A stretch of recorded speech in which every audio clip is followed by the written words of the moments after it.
Welcome to our channel Ishwar Accounting. In today class మనం accounting terms గురించి discuss చేసుకోబోతున్నాము. ఇవి జనరల్గా బిజినెస్లో ఉంటున్న పదాలు, బిజినెస్లో వాడుతున్న పదాలు లేదా టర్మ్స్. వీటి గురించి బేసిక్ ఐడియా ఉన్నట్లయితే మనం ఫర్దర్ చేయబోయే క్లాసెస్లో కూడా అకౌంటింగ్ క్లాసెస్, అకౌంటింగ్ ప్రాసెస్లో కూడా మనకు చాలా ఈజీగా ఆ సెంటెన్స్ కానివ్వండి, ఆ ట్రాన్సాక్షన్స్ కానివ్వండి, వాటిని అర్థం చేసుకోవడం చాలా సింపుల్ అవుతుంది. అందుకని బ్రీఫ్గా ఈ క్లాస్లో మనం కొన్ని ఇంపార్టెంట్ అకౌంటింగ్ టర్మ్స్ గురించి లేదా వర్డ్స్ గురించి డిస్కస్ చేసుకోబోతున్నాం. First one is accounting. As యూజువల్గా మనం చేయబోతున్నది అకౌంటింగ్. అకౌంటింగ్ని ఇక్కడ డెఫినేషన్ చూసుకున్నట్లయితే it is an art or it's a process of recording, analysing, classifying, budgeting, reporting of all business transactions and events in a particular financial period. ఒక ఆర్థిక సంవత్సరంలో మనము బిజినెస్లో ఏవి జరుగుతున్నాయో వాటిని ఒక సిస్టమేటిక్, ఒక క్రమబద్ధమైన విధానంలో రికార్డ్ చేయడం, విభజించుకోవడం, విశ్లేషించుకోవడం, వాటిని రిపోర్ట్ రూపంలో తెలియపరచడం అనేది అకౌంటింగ్గా ఇక్కడ చెప్పడం జరుగుతుంది. సెకండ్ వన్ ఈజ్ అసెట్స్, అనగా ఆస్తులు. ప్రతి ఒక్క బిజినెస్కి అసెట్స్ కామన్గా ఉంటూ ఉంటాయి. ఎందుకంటే మనం బిజినెస్ రన్ చేసుకోవడానికి ఉపయోగపడేటివే అసెట్స్ అని చెప్పవచ్చు. Like land, building, furniture, motor vehicle ఇలాంటివి.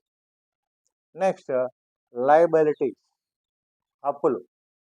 జనరల్గా ఈ అకౌంటింగ్ టెర్మినాలజీలో లయబిలిటీస్ని ఈ పదాలు బట్టి పిలుస్తూ ఉంటారు, మనం వాడుతూ ఉంటాం. లైక్ క్రెడిట్ అని, డెట్ అని కూడా సంబోధిస్తూ ఉంటారు. కాకపోతే లయబిలిటీస్ అనే వర్డ్ ఒక గ్రూప్ ఆఫ్ క్రెడిట్స్ అని చెప్పచ్చు, లేదా గ్రూప్ ఆఫ్ డెట్స్ లేదా క్రెడిట్స్ని పిలిచే విధానాన్ని మనం లయబిలిటీస్గా చెప్పచ్చు. అప్పుల యొక్క సమూహమే లయబిలిటీస్. చాలా అప్పులు కలిస్తే లయబిలిటీస్గా మనకి ఇక్కడ పిలవడం జరుగుతుంది. Next one is capital. దీన్నే మూలధనం అని తెలుగులో అనడం జరుగుతుంది. ఈ క్యాపిటల్ అనేది మనకు జనరల్గా తెలుసు, బిజినెస్ స్టార్ట్ చేసామంటే కంపల్సరీగా మనకు ఆ బిజినెస్ స్టార్ట్ చేయడానికి, ఆ బిజినెస్ రన్ చేయడానికి ఖచ్చితంగా మనకు మనీ అవసరం అవుతుంది, డబ్బు అవసరం అవుతుంది. That is capital. ఇది ఓనర్షిప్ అని కూడా చెప్పడం జరుగుతుంది. మరి కంపెనీస్లో ఈక్విటీ అని కూడా పిలవడం జరుగుతుంది. ఈ క్యాపిటల్ అనే ఈ వర్డ్ మరియు డ్రాయింగ్స్ అనే ఈ వర్డ్ రెండు ఓనర్కి సంబంధించిన, ఓనర్ని రిప్రజెంట్ చేసే వర్డ్స్గా చెప్పుకోవచ్చు. సింపుల్గా చెప్పాలంటే ఇక్కడ క్యాపిటల్ అంటే మీరు ఓనర్గా భావించుకోవచ్చు. Capital is nothing but owner. అదేవిధంగా డ్రాయింగ్స్ మరియు క్యాపిటల్ కూడా ఓనర్కి సంబంధించిన టూ టర్మ్సే. అవి మనం ఫర్దర్ క్లాస్లో ఇంకా డీటెయిల్గా తెలుసుకుంటాము. Next one bank over draft. Bank over draft అంటే సింపుల్గా మనము బ్యాంకుకి కొంత అమౌంట్ అప్పున్నాము అని అకౌంట్స్ పరిభాషలో చెప్పడాన్ని బ్యాంక్ ఓవర్ డ్రాఫ్ట్ అంటాం. అప్పుడు మన బ్యాంక్ బ్యాలెన్స్ క్రెడిట్ చూపించడం జరుగుతుంది మన క్యాష్ బుక్లో. ఎందుకంటే మనమే బ్యాంక్ వారికి సమ్ అమౌంట్ పే చేయవలసి ఉంది అనేది ఈ బ్యాంక్ ఓవర్ డ్రాఫ్ట్గా సింపుల్గా మనం ఇప్పుడు గుర్తుంచుకోవచ్చు. Next purchases. తెలుగులో కొనుగోళ్ళు అనడం జరుగుతుంది. మనం జనరల్గా వ్యాపార సంస్థలో అమ్మడానికి సరుకులు పర్చేజ్ చేస్తూ ఉంటాం, కొంటూ ఉంటాం. మనం ఏ ఉద్దేశంతో అయితే సరుకులు కొంటాము, ఆ కొన్న సరుకులను ఏం చేస్తాము, కంపల్సరీగా సేల్ చేసి దాని ద్వారా మనం ప్రాఫిట్ సంపాదిస్తాం. మరి any goods which we purchase with an intention to sell the goods to earn profit it's nothing but purchases. ఏ సరుకులు అయితే మనం అమ్మే ఉద్దేశంతో కొని లాభాన్ని సంపాదించడమే మన లక్ష్యం అంటే అటువంటి సరుకుల్ని పర్చేజ్ అంటాం. నెక్స్ట్ సేల్స్, అమ్మకాలు లేదా అమ్మడం. ఇవే మనకు మెయిన్ డైరెక్ట్ ఇన్కమ్. ప్రధానంగా బిజినెస్లో మనం ఏమైనా సరుకులు తయారు చేసి అమ్మడం లేదా ఎక్కడి నుంచో తీసుకొచ్చి అమ్మడం జరుగుతూ ఉంటుంది. ఆ అమ్మడం ద్వారా మనకు డైరెక్ట్గా ఇన్కమ్ రావడం జరుగుతుంది. దాన్నే ఇక్కడ సేల్స్ అని చెప్పడం జరుగుతుంది. నెక్స్ట్ ట్రాన్సాక్షన్, వ్యవహారం. దీన్ని ట్రాన్సాక్షన్ అంటాం. బిజినెస్లో యాజ్ యూజువల్గా మీకు ప్రీవియస్ వీడియోస్లో కూడా చెప్పాను, ట్రాన్సాక్షన్స్ జరుగుతూ ఉంటాయి, ఈవెంట్స్ జరుగుతూ ఉంటాయి. మన అకౌంటింగ్లో బోత్ ట్రాన్సాక్షన్స్ రికార్డ్ చేయాలి, అదేవిధంగా ఈవెంట్స్ కూడా రికార్డ్ చేయవలసి ఉంటుంది. మరి ఏది ట్రాన్సాక్షన్ ఏది ఈవెంట్ అని మనం ఐడెంటిఫై చేసి క్లియర్గా మన అకౌంటింగ్ ప్రాసెస్లో తర్వాత రాబోయే క్లాసెస్లో మనం చెప్పడం జరుగుతుంది. ఏ విధంగా వాటిని ఐడెంటిఫై చేయాలి, వాటిని ఏ విధంగా రాసుకోవాలి, ఇవన్నీ. ప్రస్తుతానికైతే ట్రాన్సాక్షన్ ఇలా గుర్తుపెట్టుకోండి. బిజినెస్లో మన బిజినెస్కి అవుట్ సైడర్స్కి లైక్ మన బిజినెస్తో ఎవరెవరైతే సమాజంలో ఈ యాక్టివిటీస్ ఈ ట్రాన్సాక్షన్ జరుపుతూ ఉంటారో అలా యాక్టివిటీస్ జరుపుతూ ఉంటారో వాటన్నిటిని ట్రాన్సాక్షన్స్ అని అంటాం. సరుకులు కొనడం, సరుకులు అమ్మడం, లోన్ తీసుకోవడం, లోన్ రీపే చేయడం, శాలరీస్ ఇవ్వడం, రెంట్ తీసుకోవడం, రెంట్ ఇవ్వడం, ఇలాంటి నెంబర్ ఆఫ్ ట్రాన్సాక్షన్స్ మనకు మన బిజినెస్లో జరుగుతూ ఉంటాయి. వాటిని వ్యవహారాలుగా ఇక్కడ చెప్పవచ్చు. నెక్స్ట్ డ్రాయింగ్స్, సొంత వాడకాలు ఉండడం జరుగుతుంది. ఇంతకుముందు చెప్పినట్లుగా ఈ క్యాపిటల్ మరియు డ్రాయింగ్స్ ఈ 2 వర్డ్స్ ప్యూర్గా ఓనర్కి సంబంధించిన వర్డ్స్. మనం ఓనర్ గురించి ఏమైనా రాసుకుంటున్నామంటే, ఎందుకంటే according to business entity concept, నేను కాన్సెప్ట్ క్లాస్లో ఆల్రెడీ చెప్పడం జరిగింది. When we are recording accounts then we have to treat business firm as a separate entity and owner has a separate entity. మనం అకౌంట్స్ రాయడానికి కూర్చున్నాము, అకౌంట్స్ తయారు చేస్తున్నాం అన్నప్పుడు వ్యాపార సంస్థను సపరేట్గా మరియు యజమానిని సపరేట్గా భావించి మనం అకౌంట్స్ రాస్తాం. కాబట్టి మరి అకౌంట్స్ రాసినప్పుడు క్యాపిటల్ మరియు డ్రాయింగ్స్ అనే అకౌంట్స్ ప్యూర్గా ఓనర్కి సంబంధించింది. మరి డ్రాయింగ్స్ అంటే ఏంటి సార్ అంటే, దీన్ని తెలుగులో సొంత వాడకాలు అని అనడం జరుగుతుంది. ఒక్కొక్కసారి ఓనర్ మన బిజినెస్లోంచి క్యాష్ కానీ లేదా గూడ్స్ కానీ, నగదు కానీ లేదా సరుకులు కానీ తన సొంత అవసరాల కోసం, వ్యక్తిగత అవసరాల కోసం డ్రా చేయవలసిన అవసరం ఉంటుంది, తీసుకొని వెళ్ళడం జరుగుతుంది. మరి అటువంటి సందర్భాల్లో ఆ ట్రాన్సాక్షన్ని ఎలా రికార్డ్ చేస్తారు? అలాంటప్పుడు ఉపయోగపడే ఐటమే ఆ వర్డే డ్రాయింగ్స్. Next depreciation. డిప్రిసియేషన్ తరుగుదల అని దీన్ని తెలుగులో చెప్పడం జరుగుతుంది. Depreciation is nothing but it is a value which continuously and permanently reducing in a fixed asset. ఒక స్థిరాస్తి నుంచి కంటిన్యూస్గా నిరంతరంగా మరియు స్థిరంగా ఒక విలువ తగ్గుకుంటూ వెళ్తూ ఉంటుంది. అలా తగ్గుతున్న విలువనే డిప్రిషియేషన్ లేదా తరుగుదల అనడం జరుగుతుంది. ఇది కమింగ్ క్లాసెస్లో మనకు fixed assets like plant and machinery, furniture, motor van ఇలాంటి క్లాసెస్ చెప్తున్నప్పుడు డిప్రిషియేషన్ సపరేట్ మన సిలబస్లో ఒక టాపిక్ ఉంది. దాని గురించి మనము క్లియర్గా అప్పుడు తెలుసుకోవచ్చు. దీని క్వైట్ ఆపోజిట్ వర్డ్ కూడా ఉంది, దట్ ఈస్ అప్రిషియేషన్, పెరుగుదల. ఒక ఆస్తి కంటిన్యూస్గా వాడుతున్నప్పుడు దాని విలువ ఆటోమేటిక్గా తగ్గిపోతుంది. ఆ తగ్గుతున్న విలువకు ఒక పేరు పెడితే దాని పేరే డిప్రిషియేషన్. మరి అప్రిషియేషన్ అనగా ఒక ఆస్తి, ఫర్ ఎగ్జాంపుల్ ఒక బిల్డింగ్ లేదా ల్యాండ్ ఉందనుకోండి, ఆ ల్యాండ్ విలువ మనం కొన్నప్పటికీ ఇప్పటికీ విలువ పెరుగుతుందా తగ్గుతుందా? పెరుగుతుంది. ఎందుకంటే land appreciable value, it is an appreciable asset కాబట్టి దాని విలువ ఎప్పుడూ పెరుగుతూనే ఉంటుంది. మరి కొన్ని అసెట్స్ ఉంటాయి లైక్ బిల్డింగ్స్ కానివ్వండి, మిషనరీస్ కానివ్వండి, ఫర్నిచర్ కానివ్వండి, ఇటువంటి ఐటమ్స్ అన్నిటికీ విలువ క్రమేపీ తగ్గుతూ పోతుంది. ఎందువల్ల అలా జరుగుతుందంటే because of usage or time passive. దాని కాలం గడిచిపోవడం వల్ల కానీ, దాని వాడకం వల్ల కానీ అది అరుగు మరియు తరుగు అనే లక్షణాల ద్వారా దాని విలువ కోల్పోవడం జరుగుతుంది. ఇది మనం సింపుల్గా డిప్రిషియేషన్ అంటే ఏంటో గుర్తుంచుకోవాల్సిన అంశం. Next debtors. డెటార్స్ అని ఇవ్వడం జరుగుతుంది. సింపుల్గా వీరి గురించి చెప్పాలంటే దే ఆర్ పర్సన్స్. ఎటువంటి పర్సన్స్? వాళ్ళ వ్యక్తులు. ఎటువంటి వ్యక్తులు? మన సంస్థకి బాకీ ఉన్న వాళ్ళు. వారు మన సంస్థకి కొంత అమౌంట్ చెల్లించవలసి ఉంటుంది.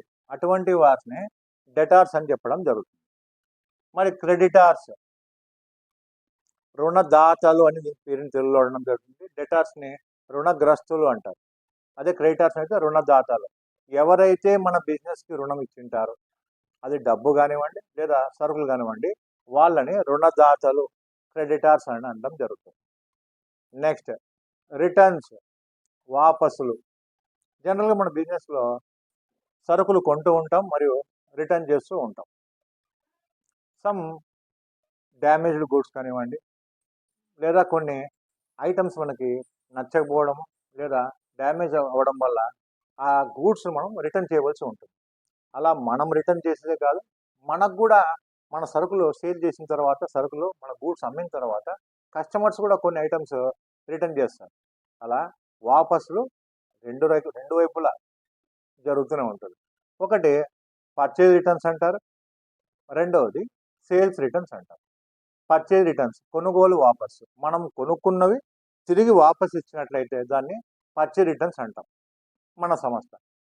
మరియు సేల్స్ రిటర్న్స్ అంటే ఏ గూడ్స్ అయితే మనం అమ్మామో కస్టమర్స్కి, వారు రిటర్న్ మనకు పంపించారనుకోండి, బికాస్ ఆఫ్ డ్యామేజ్ అయింది లేదా బ్రేక్ అయింది, ఆ ప్రోడక్ట్ మాకు నచ్చలేదు, ఇలాంటి కారణం ఏదైనా ఉండొచ్చు, వాళ్ళు మనకు గూడ్స్ రిటర్న్ చేశారనుకోండి, దాన్ని సేల్స్ రిటర్న్స్ అనడం జరుగుతుంది. వీటి గురించి కూడా మనకు ఫర్దర్ క్లాసెస్లో చాలా టాపిక్స్ ఉన్నాయి, అక్కడ మనం డీటెయిల్గా డిస్కస్ చేసుకున్నాం. నెక్స్ట్ ఖర్చులు, ఎక్స్పెన్సెస్. ఖర్చులు, ఎక్స్పెన్సెస్, దాని కిందే గమనించండి, ఒక టర్మ్ ఉంది, ఒక వర్డ్ ఉంది, ఎక్స్పెండిచర్. మీకు దీనికి ఒక సింపుల్ ఎగ్జాంపుల్ చెప్తాను. ఏ అమౌంట్ అయితే మనం స్పెండ్ చేస్తున్నాము, ఎందుకు, మనం ఏదైనా గూడ్స్ ప్రొడ్యూస్ చేయడానికి కానివ్వండి లేదా గూడ్స్ సేల్ చేయడానికి కానివ్వండి, ఏ అమౌంట్ అయితే మనము ఖర్చు పెడుతున్నాము ఆ అమౌంట్నే ఎక్స్పెన్సెస్ అంటాం. మరి మన గూడ్స్ ప్రొడ్యూస్ చేయడానికి కానీ, production of goods or sell the goods, ఆ గూడ్స్ సేల్ చేయడానికి కానీ ఏ అమౌంట్ అయితే మనం ఇన్వెస్ట్ చేస్తున్నామో, స్పెండ్ చేస్తున్నామో ఆ అమౌంట్నే ఎక్స్పెన్సెస్ అనడం జరుగుతుంది. మరి ఎక్స్పెండిచర్, ఎక్స్పెండిచర్ అనేది ఇది కూడా అమౌంట్ స్పెండ్ చేసే ఒక యాక్టివిటీనే, ఇది కూడా మనం అమౌంట్ స్పెండ్ చేయవలసి ఉంటుంది. కానీ దీన్ని ఎగ్జాక్ట్ మీనింగ్ తెలిసినట్లయితే ఇప్పుడు మీకు క్లియర్గా దాటి వాడి యొక్క డిఫరెన్సెస్ ఏంటో చెప్తాను, జాగ్రత్తగా వినండి. మీరు మీ కాలేజ్ నుంచి ఒక 100 రూపీస్ రెంట్కి క్యాబ్ లేదా ఆటో కానీ మాట్లాడుకొని మీరు మీ ఇంటికి వెళ్ళారు. మీరు మీ కాలేజ్ నుంచి ఒక 100 రూపీస్ ఆటో ఫేర్ మాట్లాడుకొని మీరు మీ ఇంటికి వెళ్ళడం జరిగింది. ఆ ఆటో అతనికి 100 రూపీస్ ఇచ్చేసారు, అయిపోయింది. ఈ ఎగ్జాంపుల్ బాగా గుర్తుపెట్టుకోండి. సెకండ్ ఎగ్జాంపుల్, మీరు మీ కాలేజ్ నుంచి మీతో సమ్ ల్యాక్స్ ఆఫ్ అమౌంట్ ఉంది, డైరెక్ట్ ఆటో షోరూమ్కి వెళ్ళి ఒక ఆటో మీరే కొనుక్కొని ఓన్గా ఒక ఆటో మీరే పర్చేజ్ చేసి ఆ ఆటో డ్రైవ్ చేసుకొని ఇంటికి వెళ్ళారు. ఈ 2 ఎగ్జాంపుల్స్ ఒకటేనా? కాదు. ఫస్ట్ కేసులో మీరు ఆటో రెంట్కి తీసుకొని మీ ఇంటి వరకు వెళ్ళారు, అక్కడ 100 రూపీస్ ఇచ్చారు, అయిపోయింది, దట్ ఈజ్ అన్ ఎక్స్పెన్స్. మరి సెకండ్ కేసులో మీరు ఒక ఆటోని మీరే షోరూమ్కి వెళ్ళి పర్చేజ్ చేసి మీ ఇంటికి డ్రైవ్ చేసుకుంటూ వెళ్ళారు. ఎందుకంటే మీరు అక్కడ ఆటోని పర్చేజ్ చేశారు, దాన్ని ఓన్ చేసుకున్నారు, దాన్ని అక్వైర్ చేసుకున్నారు, దాన్ని పొందారు, ఆటో మీదే ఇప్పటి నుంచి. మరి అలాంటి టైంలో దాన్ని ఎక్స్పెన్సెస్ అనకూడదండి, ఎక్స్పెండిచర్ అనాలి. When we purchased or when we owned any asset is nothing but expenditure. జనరల్గా ఎక్స్పెండిచర్ అనే వర్డ్ ఇంక్లూడింగ్ ఎక్స్పెన్సెస్తో కూడా మనకు కలిపేసి మన బుక్స్లో కానీ చెప్తూ ఉంటారు. కొన్ని తప్పైతే కాదు, కానీ ఎగ్జాక్ట్ డిఫరెన్స్ అయితే ఇది. ఏదైనా ఒక అసెట్ మనం ఓన్ చేసుకొని దాన్ని మనం యూజ్ చేసుకుంటున్నామంటే దాన్ని ఎక్స్పెండిచర్ అంటాం. అలా కాదు, రెంటల్ బేసిస్ మీద, రెంటల్ బేసిస్ మీద కానివ్వండి, లేదా ఇంతవరకు నేను వాడుకుంటానని చెప్పి మీరు రెంటల్, మనం హౌస్ రెంట్ ఉంటాము, అది కూడా మనకు ఎక్స్పెన్సెస్ అంటాం, కానీ ఎక్స్పెండిచర్ అని అనకూడదు. సో ఇది ఎక్స్పెన్సెస్కి ఎక్స్పెండిచర్కి ఉన్న డిఫరెన్స్. Next revenue, income. ఈ రెండు టర్మ్స్ గురించి కూడా మనము చాలా జాగ్రత్తగా గుర్తుంచుకోవాలి. రెవెన్యూ అంటే, revenue means the total money which we get from your business. మీ వ్యాపార సంస్థ నుంచి ఒక సంవత్సరంలో మీరు ఎంతైతే ఆర్జించారో, ఎంతైతే సంపాదించారో ద టోటల్ మనీ, దాన్ని రెవెన్యూ అంటాం. మరి ఇన్కమ్ అంటే ఏం సార్ అంటే, దీనికి ఒక సింపుల్ ఈక్వేషన్ ఉంది. Revenue minus expenses is equal to income. Revenue minus expenses is equal to income. Total మనకు ఫర్ ఎగ్జాంపుల్ మీరు టోటల్ ఒక 10 crores సంపాదించారు, టోటల్ వితౌట్ డిడక్టింగ్ ఎక్స్పెన్సెస్, ఇంకా ఖర్చులు తీసేయలేదు, దాంట్లో ఇండైరెక్ట్ ఎక్స్పెన్సెస్ కూడా ఉంటాయి. ఆ ఖర్చులు తీసివేయకుండా ఏదైతే మీరు టోటల్ మనీ, అసలు టోటల్ మనీ ఎర్న్ చేశారో దాన్ని రెవెన్యూ అంటాం. దాంట్లోంచి ఎక్స్పెన్సెస్, ట్యాక్సెస్ ఇవన్నీ పోగా మీ చేతిలో నెట్ అమౌంట్ ఏదైతే ఉందో దాన్ని మనం ఇన్కమ్ అనడం జరుగుతుంది. ఇది రెవెన్యూ అంటే ఏంటి, ఇన్కమ్ అంటే ఏంటి, దాని యొక్క డిఫరెన్స్ జాగ్రత్తగా గుర్తుపెట్టుకోండి. The total money which we received from our business without deducting any expenses or without paying any tax is nothing but a revenue. After deduction of expenses and after deduction of taxes which we had in our hand, that money is called an income. Next goodwill, మన సంస్థకు ఉండే మంచి పేరునే goodwill అనడం జరుగుతుంది. It is a reputation of our firm. మన సంస్థకి సొసైటీలో ఉండే మంచి పేరునే గుడ్ విల్గా చెప్పడం జరుగుతుంది. నెక్స్ట్ ఇన్వాయిస్ లేదా బిల్. మనం జనరల్గా సేల్ చేసినప్పుడు మన గూడ్స్ కస్టమర్స్కి ఏమి ఇస్తూ ఉంటాము, ఇన్వాయిసెస్ ఇస్తూ ఉంటాం, బిల్స్ ఇస్తూ ఉంటాం. వితౌట్ బిల్ మనము ఎటువంటి ట్రాన్సాక్షన్ చేయం కదా. మరి ఒక సేల్ జరిగిందని, ఒక పర్చేజ్ జరిగిందని మనకి ఎవిడెన్స్ లాంటిదే ఈ invoice. Next seller or vendor. A person who sells goods is called seller or vendor.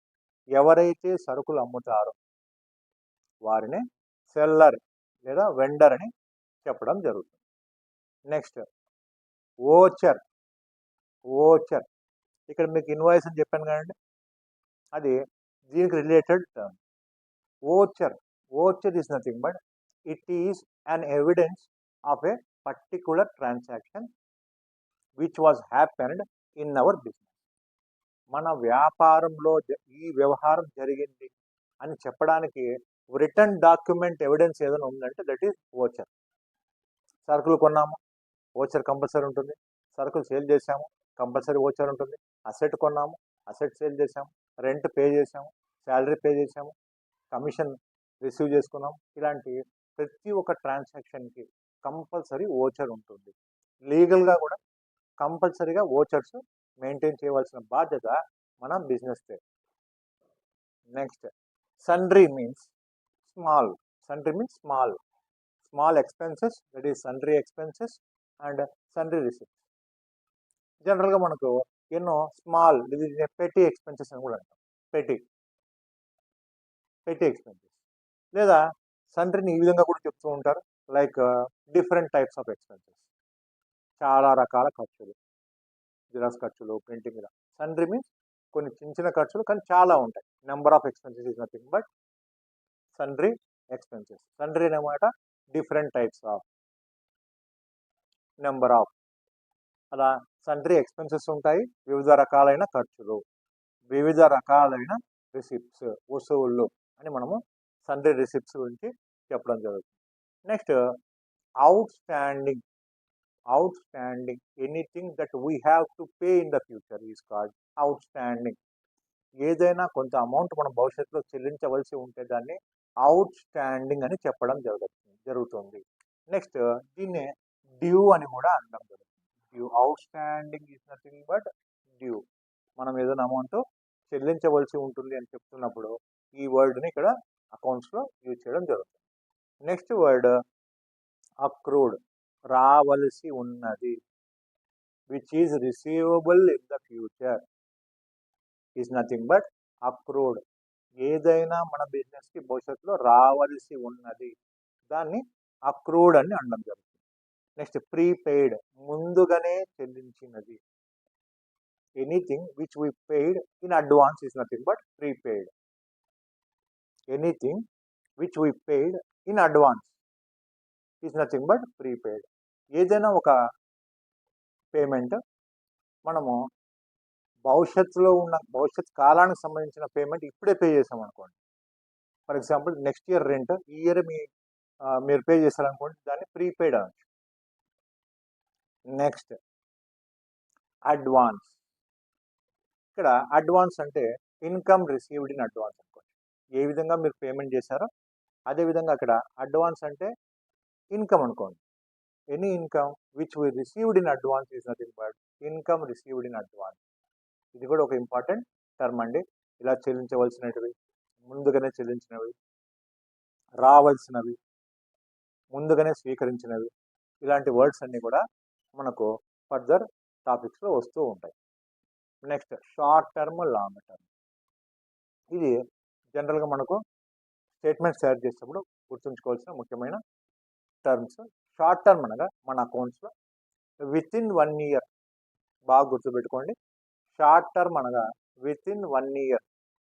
అదే లాంగ్ టర్మ్ అంటే అబోవ్ 1, ఒక 1 ఇయర్ దాటిన తర్వాత 1 ఇయర్ పైన 2, 3, 4, 5 ఇలాంటివి లాంగ్ టర్మ్ ట్రాన్సాక్షన్స్ ఉంటాయి. షార్ట్ టర్మ్ ట్రాన్సాక్షన్స్ ఉంటాయి, లేదా దీన్ని షార్ట్ టర్మ్ని కరెంట్ అని కూడా అనడం జరుగుతుంది. Current assets, current year liabilities, current year loan. ఇలా మనం షార్ట్ టర్మ్ని విత్ ఇన్ 1 ఇయర్ ట్రాన్సాక్షన్ని షార్ట్ టర్మ్ అని, అబోవ్ 1 ఇయర్ ట్రాన్సాక్షన్స్ మేబీ 2, 3, 5, 10, 15 ఇలా ఎన్ని ఇయర్స్ అయినా కావచ్చు అండి, వాటిని మనము లాంగ్ టర్మ్ అసెట్స్గా, లాంగ్ టర్మ్ ఐటమ్స్గా మనం భావించవచ్చు. Next topic accounting cycle. Accounting cycle in జనరల్గా అకౌంట్స్ ఒక సిస్టమేటిక్ ఆర్డర్లో ప్రిపేర్ చేయడం జరుగుతుంది, ప్రిపేర్ చేయవలసి ఉంటుంది అని మనకు అకౌంటింగ్ ప్రిన్సిపల్స్ అనే టాపిక్ వీడియోలో నేను క్లియర్గా చెప్పడం జరిగింది. జనరల్గా అకౌంట్స్ ఎప్పుడు ప్రిపేర్ చేస్తారు, ఎలా ప్రిపేర్ చేస్తారు, ఏ సంస్థ అయినా ఎనీ ఫర్మ్, మనకి forms of business organization, different forms of business organizations ఉన్నాయి. That is sole proprietorship, partnership, joint Hindu family business, next cooperative societies, next joint stock companies. ఇలా different forms of business organizations ఉన్నప్పుడు ఏ ఆర్గనైజేషన్లో అయినా కూడా accounting చేయడానికి ఒక సిస్టమేటిక్ ప్రాసెస్, ఆర్డర్. ఆ ఆర్డర్ ఎట్లుంటుందంటే అది ఒక సైక్లిక్ ప్రాసెస్లో రొటీన్, డైలీ, రెగ్యులర్ అండ్ కంటిన్యూస్గా ఉండడం జరుగుతుంది. ఇది మీకు గోయింగ్ కన్సర్న్ కాన్సెప్ట్ అని ఒక ఫండమెంటల్ అకౌంటింగ్ అజంప్షన్లో నేను క్లియర్గా చెప్పడం జరిగింది. జనరల్గా అకౌంట్స్ ఒక ఫైనాన్షియల్ ఇయర్కి తయారు చేస్తారు. ఒక ఫైనాన్షియల్ ఇయర్ ఆర్థిక సంవత్సరం. ఫైనాన్షియల్ ఇయర్ ఎప్పుడు స్టార్ట్ అవుతుంది? ఎవ్రీ ఇయర్ ఏప్రిల్ 1 స్టార్ట్ అయ్యి నెక్స్ట్ ఇయర్ 31 మార్చ్ ఎండ్ కావడం జరుగుతుంది. దీన్నే ఫైనాన్షియల్ ఇయర్ అంటారు. మనము జనరల్గా మనం చూస్తుండేది క్యాలెండర్ ఇయర్. క్యాలెండర్ ఇయర్ ఎప్పుడు స్టార్ట్ అవుతుంది? జనవరి 1 స్టార్ట్ అయ్యి డిసెంబర్ 31 సేమ్ ఇయర్ ఎండ్ కావడం జరుగుతుంది. బట్ మనకంటూ కొన్ని ప్రిన్సిపల్స్, మన రూల్స్ అండ్ రెగ్యులేషన్స్ ప్రకారంగా అకౌంట్స్ ఎప్పుడే కానీ ఫైనాన్షియల్ ఇయర్లోనే మనం స్టార్ట్ చేయవలసి ఉంటుంది. Financial year starts from 1st April and ends 31st March every year. Like this.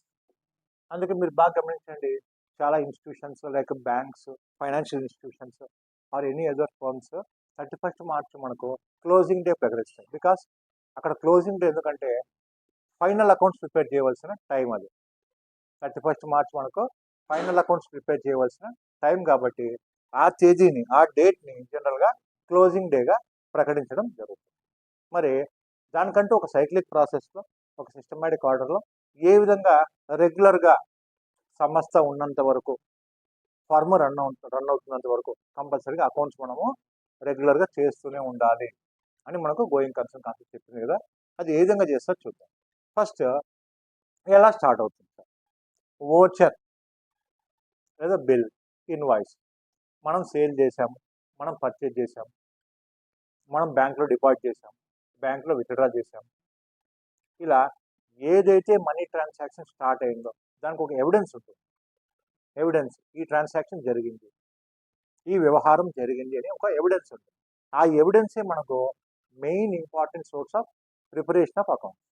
మనం అకౌంట్స్ తయారు చేయడానికి, ప్రిపేర్ చేయడానికి ముఖ్య ఆధారం, ముఖ్యమైన సోర్స్, బేస్ ఏదంటే ఆ ఓచర్. ఆ ఓచర్ ఆధారంగా మన అకౌంటింగ్ సైకిల్ స్టార్ట్ కావడం జరుగుతుంది. ఆ ఓచర్ నుంచి బుక్ కీపర్ అనే వ్యక్తి బుక్ కీపింగ్ అనే ప్రాసెస్లో ట్రాన్సాక్షన్ లేదా ఈవెంట్ని రికార్డ్ చేయడం జరుగుతుంది. బుక్ కీపర్ అనే వ్యక్తి బుక్ కీపింగ్ అనే ప్రాసెస్లో ఒక ట్రాన్సాక్షన్ని కానీ ఒక ఈవెంట్ని కానీ రికార్డ్ చేయడం జరుగుతుంది.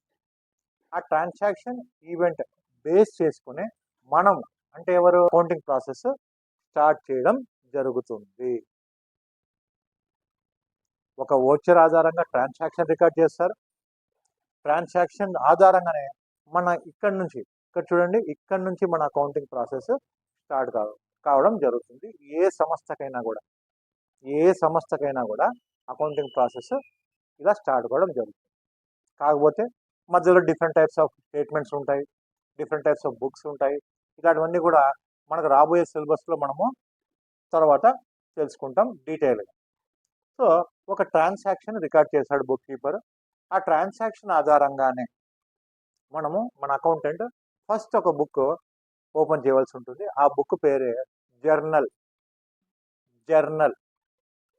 ఆ ట్రాన్సాక్షన్స్ని by using double entry system ఆధారంగా, డబుల్ ఎంట్రీ ప్రిన్సిపల్స్, ఆ డబుల్ ఎంట్రీ బుక్ కీపింగ్ ఆధారంగా ఏవైతే మనం ప్రీవియస్ వీడియోస్లో చెప్పుకున్నామో, ప్రీవియస్ క్లాసెస్లో డెబిట్ ఆస్పెక్ట్, క్రెడిట్ ఆస్పెక్ట్స్ అని 2 ఆస్పెక్ట్స్ ఉంటాయి. అలా 2 ఆస్పెక్ట్స్ని డివైడ్ చేస్తూ డబుల్ ఎంట్రీ విధానం, డబుల్ ఎంట్రీ సిస్టమ్ ఆధారంగా ఆ అకౌంటెంట్ ఈ జర్నల్ అనే బుక్లో జర్నల్ ఎంట్రీస్ రాయవలసి ఉంటుంది. అలా రాసిన ఆ ఎంట్రీస్ డేట్ వైజ్ మనకు క్లియర్గా పూర్తి ఇన్ఫర్మేషన్ ఇవ్వడం జరుగుతుంది. డబుల్ ఎంట్రీ విధానంలో మనం డబుల్ ఎంట్రీ సిస్టమ్ ఆధారంగా మనం రికార్డ్ చేసి, ఆ రికార్డ్ చేయబడినటువంటి ఎంట్రీస్ అతను క్లియర్గా, దీనికంటే ఒక సపరేట్ ఒక ఫార్మాట్ ఉంటుంది. ఆ ఫార్మాట్ జనరల్ ఎంట్రీస్ అనే టాపిక్లో క్లియర్గా ఏ విధంగా ట్రాన్సాక్షన్స్ ఉంటాయి, వాటిని ఏ విధంగా మనము జనరల్ ఎంట్రీస్లో పోస్ట్ చేయవలసి ఉంటుందని మనం అక్కడ తెలుసుకున్నాం.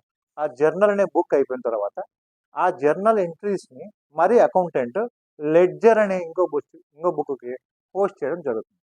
ఆ ఎంట్రీస్ అన్నీ కూడా లెడ్జర్ అనే బుక్కి ట్రాన్స్ఫర్ చేయడం జరుగుతుంది. That is second work or second step in the process of preparing accounts. Journal entries ఏవైతే మనం రికార్డ్ చేసామో వాటిని లెడ్జర్ అనే బుక్లో పోస్ట్ చేయడం జరుగుతుంది. అందుకే book of original entry, king of all books అని లెడ్జర్ అని చెప్పడం జరుగుతుంది. King of all books or book of original entry అని లెడ్జర్ పిలవడం జరుగుతుంది. దాని యొక్క ఇంపార్టెన్స్ కూడా చాలా ఉంది, తర్వాత మనం వీడియోస్లో తెలుసుకుంటాం. నెక్స్ట్ ఆఫ్టర్ దట్ అకౌంటెంట్కి సపోర్టివ్గా ఉండడానికి, అకౌంటెంట్ యొక్క వర్క్ని తగ్గించుకోవడానికి, నెక్స్ట్ అకౌంటెంట్ తాను ప్రిపేర్ చేస్తున్న అకౌంట్స్ యొక్క ఆ కన్ఫ్యూజన్, ఆ డైలమాని తగ్గించుకోవడానికి కానివ్వండి, నెక్స్ట్ తను రిపోర్ట్స్ ఇస్తున్న టైంలో చాలా ఈజీగా, చాలా సింపుల్గా అతనికి హెల్ప్ చేయడానికి ఉన్న బుక్స్ని సబ్సిడరీ బుక్స్ అనడం జరుగుతుంది. అకౌంటెంట్కి ఈజీగా రిపోర్ట్స్ ఇవ్వడానికి కానీ, తను ప్రాపర్గా అకౌంట్స్ ప్రిపేర్ చేసుకోవడానికి కానీ ఈజీగా ఉండడానికి యూస్ఫుల్ అయ్యే బుక్స్ని సబ్సిడరీ బుక్స్. ఇది మన third steps in the preparation of accounts. Next trial balance, అంకన అంటాం తెలుగులో. ట్రయల్ బ్యాలెన్స్ మనం రాసుకున్న డెబిట్స్ మరియు క్రెడిట్స్ అన్ని కరెక్ట్గా మ్యాచ్ అయ్యాయా లేదా అని చెప్పే స్టేట్మెంట్ పేరే ట్రయల్ బ్యాలెన్స్. ఈ స్టేట్మెంట్లో మనం పోస్ట్ చేసిన డెబిట్స్ మరియు క్రెడిట్స్ కంపల్సరీగా మ్యాచ్ అవ్వాలి. ఆ మ్యాచ్ అయ్యిందో లేదో చెప్పే స్టేట్మెంట్ పేరే ట్రయల్ బ్యాలెన్స్. ఈ ట్రయల్ బ్యాలెన్స్ ఆధారంగానే మనం ఫైనల్ అకౌంట్స్ ప్రిపేర్ చేయడం జరుగుతుంది. On which date?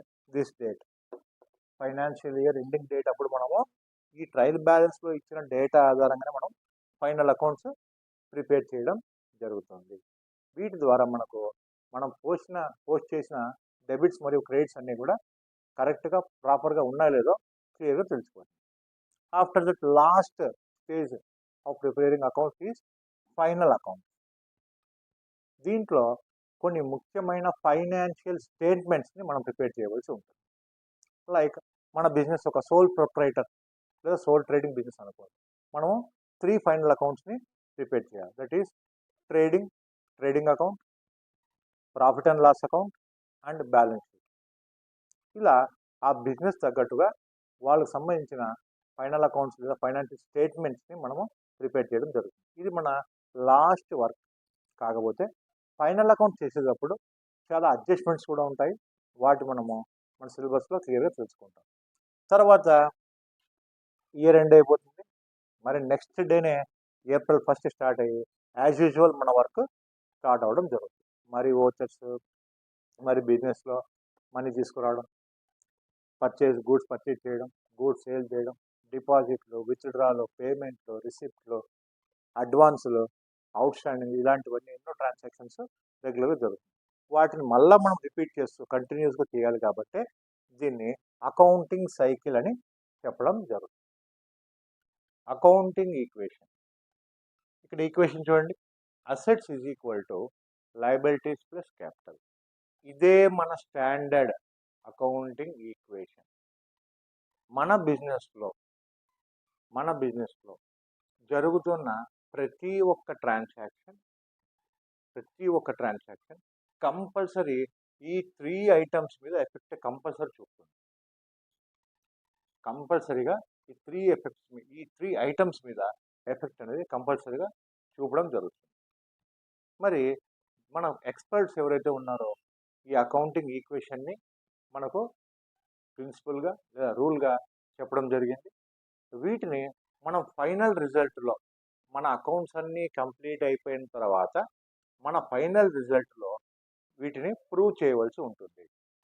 Assets is equal to liabilities plus capital.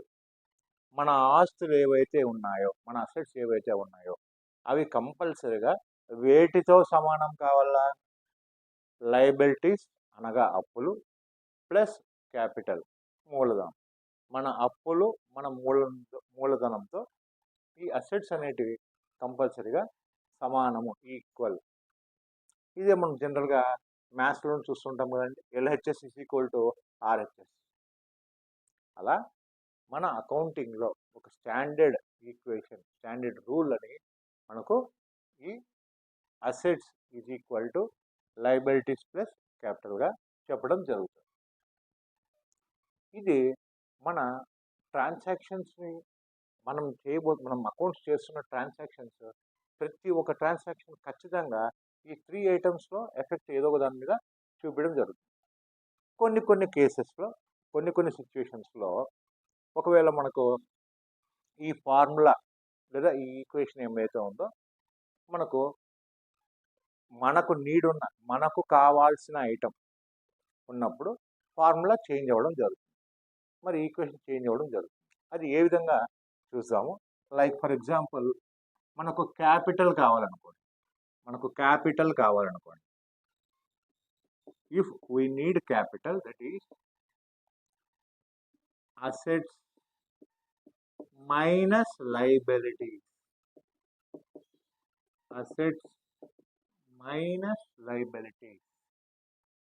ఇలా మనకు క్యాపిటల్ ఇన్ఫర్మేషన్ కావాలనుకుంటే అసెట్స్లోంచి లయబిలిటీస్ చేస్తే మనకు క్యాపిటల్ రావడం జరుగుతుంది.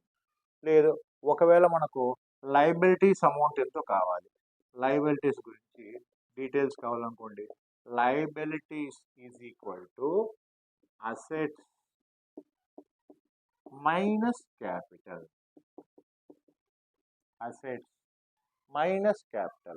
ఇలా మన ఈక్వేషన్ ఏదైతే మనం స్టాండర్డ్గా చెప్పుకున్నామో ఈ ఈక్వేషన్ మన రిక్వైర్మెంట్, మనకి క్వశ్చన్లో ఏ విధంగా అడుగుతున్నారు, మనకి ఏది నీడ్ ఉంది, ఏది మనం తెలుసుకోవాలి, దాన్ని బేస్ చేసుకొని ఈ ఈక్వేషన్ని ఇలా 3 టైప్స్గా కూడా మనం రాసుకోవచ్చు. అకార్డింగ్ టు అవర్ రిక్వైర్మెంట్, మనకు అనుకూలంగా మనకు ప్రశ్నలు అడిగిన విధంగా మనము ఈక్వేషన్స్ని ఇలా రాసుకోవచ్చు. కానీ basic standard rule, principle equation accounting వచ్చేసి assets is equal to liabilities plus capital. ఈ ఈక్వేషన్ మనకు ఫైనల్ రిజల్ట్గా కూడా చెప్పవచ్చు. మనం ఫర్దర్ ఫైనల్ అకౌంట్స్ ప్రిపేర్ చేసినప్పుడు లాస్ట్ బ్యాలెన్స్ షీట్ అని ప్రిపేర్ చేస్తాం, ఒక స్టేట్మెంట్. అది ఆ స్టేట్మెంట్ యొక్క మెయిన్ రిజల్ట్, మెయిన్ ఎవిడెన్స్ ఈ ఈక్వేషన్. ఇట్ ఈస్ చెప్పాలంటే ultimate result of our accounts is nothing but accounting equation. ప్రతి ఒక్క ట్రాన్సాక్షన్ కూడా మనకు అకౌంటింగ్ ఈక్వేషన్ని ఎఫెక్ట్ చేయడం జరుగుతుంది ఈ 3 ఐటమ్స్లో. అది ఏ విధంగా అని మనం ఇప్పుడు ఒక సింపుల్ ఎగ్జాంపుల్ ద్వారా తెలుసుకున్నాం. Let's see an example which proves accounting equation. Accounting ఈక్వేషన్ని మనం ప్రాక్టికల్గా అర్థం చేసుకోవడానికి ఈ ఎగ్జాంపుల్ మనకు ఎంతగానో ఉపయోగపడుతుంది. Let's see the problem first and observe the transactions carefully. After that, I will explain each and every transaction in detail. First మనము ప్రాబ్లం క్లియర్గా చదివి అర్థం చేసుకున్న తర్వాత ప్రతి ఒక్క వ్యవహారాన్ని, ప్రతి ఒక్క ట్రాన్సాక్షన్ని మన అకౌంటింగ్ ఈక్వేషన్లో ఏ విధంగా ఇన్సెట్ చేసి, ఏ విధంగా మనము అప్లై చేసి మన అకౌంటింగ్ ఈక్వేషన్ యొక్క రిజల్ట్ని మనం ప్రూవ్ చేయొచ్చో ఇప్పుడు మీకు క్లియర్గా చెప్తాను. Let's see the problem. Prepare accounting equation from the following. First transaction, Sandeep started business with cash 1 lakh, purchased furniture for cash 5,000. Third one, purchased goods for cash 20,000. Fourth one, goods purchased on credit 36,000. Fifth one, paid for rent 700. Sixth one, goods costing 40,000, sold at a profit of 20% for cash. ఇవి మనకి ఇవ్వబడినటువంటి transactions. వీటి ఆధారంగా మనము simple ఒక ఫార్మాట్ని ఇక్కడ మీకు చూపించడం జరుగుతుంది. ఇది మనము క్రియేట్ చేసుకుంటే క్లియర్గా మీకు ఈ యొక్క డిఫరెన్సెస్, అంటే అసెట్స్కి ఏ ఐటమ్స్ వస్తాయి, లయబిలిటీస్ మరియు క్యాపిటల్ ఏ విధంగా డిఫరెన్సెస్ తెలియడానికి ఈ ఫార్మాట్ చెప్పడం జరిగింది. క్లియర్గా అబ్జర్వ్ చేయండి.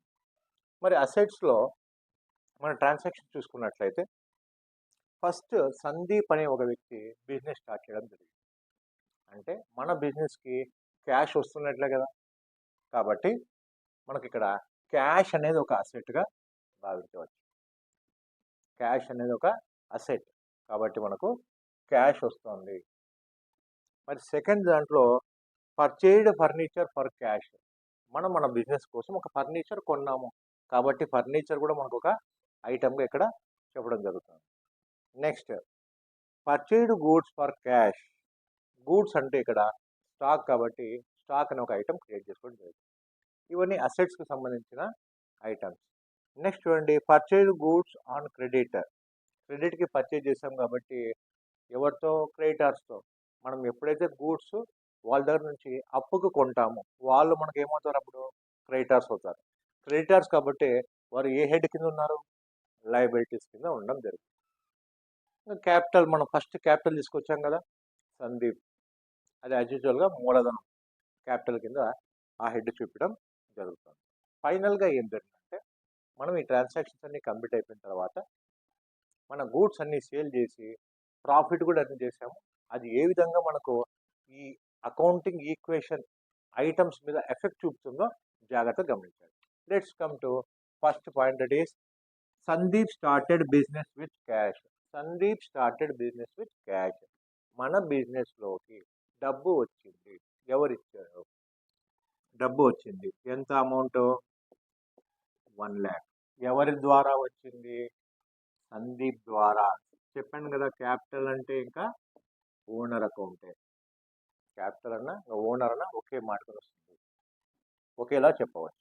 క్యాపిటల్ అన్న ఓనర్ అన్న ఒకేలాగే మనం చెప్పవచ్చు. కాబట్టి సందీప్ ద్వారా మనకు క్యాష్ వచ్చింది మన బిజినెస్లోకి. సందీప్ ద్వారా మనకు బిజినెస్లో క్యాష్ వచ్చింది. ఇంకా సింపుల్ చెప్పాలంటే డ్యూయల్ ఆస్పెక్ట్ చెప్పాను కదండి, ఒకరికి వచ్చిందంటే ఇంకొకరికి వెళ్తుంది. రిసీవింగ్ ఆస్పెక్ట్ ఒకటి, గివింగ్ ఆస్పెక్ట్ ఒకటి. షాపు 1 lakh rupees తీసుకుంటుంది, రిసీవ్ చేసుకుంటుంది. ఎవరు ఇస్తున్నారు? సందీప్ ఇస్తున్నాడు. ఏ రూపంలో? క్యాపిటల్ రూపంలో ఇస్తున్నాడు. ఇలా మనం క్లియర్గా ఈ ఫస్ట్ ట్రాన్సాక్షన్ని అర్థం చేసుకోవచ్చు. Let's go to second transaction. What is the second transaction? Purchased furniture for cash. మనము డబ్బులు ఇచ్చి, అంటే మన బిజినెస్ అమౌంట్ స్పెండ్ చేసి ఒక ఫర్నిచర్ కొనుక్కోండి. మరి 2 ఆస్పెక్ట్స్ ఏ విధంగా ఎఫెక్ట్ చూపుతాయనే 2 ఆస్పెక్ట్స్లో అది ఏ విధంగా ఎఫెక్ట్ చూపుతుందని చూద్దాం. డబ్బులు ఇచ్చి ఫర్నిచర్ పర్చేజ్ చేసింది. డబ్బులు ఇచ్చింది అంటే సెకండ్ ట్రాన్సాక్షన్లో మనకు 5,000 మన అమౌంట్ మైనస్ అయిపోవాలి. మరి ఏం గెయిన్ అయింది? ఫర్నిచర్కి 5,000. ఫర్నిచర్కి 5,000 ఇచ్చి మనం ఫర్నిచర్ కొనుక్కోవడం జరిగింది. We purchased furniture for cash. For cash అంటే డబ్బులు మైనస్ అవ్వాలి. ఫర్నిచర్కి 5,000 వర్త్ ఆఫ్ ఫర్నిచర్ మనకు ప్లస్ అవ్వాల్సి ఉంటుంది. ఇక్కడ ఎఫెక్ట్ ఒక అసెట్స్ నుంచి ఇంకో అసెట్కే జరిగింది. అదే ఇంతకుముందు ఒక ఎఫెక్ట్ చూడండి, అసెట్ నుంచి క్యాపిటల్కి జరగడం జరిగింది. ఇలా ప్రతి ఒక్క ట్రాన్సాక్షన్ ఏ ఐటమ్ అయినా కూడా 2 ఎఫెక్ట్స్ కంపల్సరీ ఉంటాయి ప్రతి ఒక్క ట్రాన్సాక్షన్లో. అది అసెట్ నుంచి అసెట్ కావచ్చు, అసెట్ నుంచి లయబిలిటీస్ కావచ్చు, ఆర్ క్యాపిటల్ కూడా కావచ్చు. కానీ ఎఫెక్ట్ మాత్రం, ఇంపాక్ట్ మాత్రం కంపల్సరీగా 2 ఐటమ్స్ మీద కంపల్సరీగా ఇంపాక్ట్ ఉంటుంది. అది మీరు గమనించవచ్చు. నెక్స్ట్ ఇది third transaction, purchased goods for cash. మనము డబ్బులు ఇచ్చి అమౌంట్కు కొంత సరుకును పర్చేజ్ చేసాము, కొంత గూడ్స్ను పర్చేజ్ చేసాము. ఇంకా ఆటోమేటిక్గా మనకు ఏ వాల్యూ పెరగాలి? మనం గూడ్స్ పర్చేజ్ చేసాము. ఎంత పర్చేజ్ చేసాము? 20,000 విలువైన స్టాక్ మనం పర్చేజ్ చేసాం. మరి డబ్బులు ఇచ్చి పర్చేజ్ చేసాం కాబట్టి అప్పుడు ఆటోమేటిక్గా మన క్యాష్ ఏం కావాలి? లెస్ కావాలి. 20,000 డబ్బులు పోయినాయి, 20,000 విలువైన స్టాక్ మన షాప్లోకి వచ్చింది, మన బిజినెస్లోకి వచ్చింది. అది దాని అర్థం అండి. 20,000 అమౌంట్ వెళ్ళిపోయింది, 20,000 విలువైన స్టాక్ మన బిజినెస్లోకి వచ్చింది. 5,000 అమౌంట్ లెస్ అయిపోయింది, 5,000 విలువైన ఫర్నిచర్ మన బిజినెస్లోకి రావడం జరిగింది. ఇది మన థర్డ్ ట్రాన్సాక్షన్లోని clear meaning. Next fourth transaction. What is the fourth transaction? Purchased goods on creditor. Purchased goods on creditor 36,000. మనం గూడ్స్ కొన్నాము. ఎంత విలువైన గూడ్స్ పర్చేజ్ చేసాము? 36,000 విలువైన గూడ్స్ మనము పర్చేజ్ చేయడం జరిగింది. కానీ అమౌంట్ పే చేసామా? మన అమౌంట్ ఏమైనా లెస్ అయిందా? నో.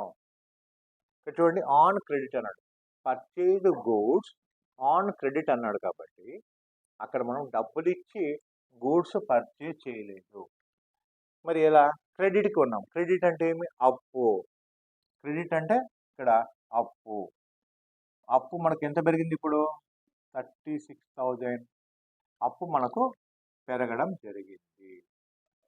36,000 అప్పు మనకు పెరగడం జరిగింది.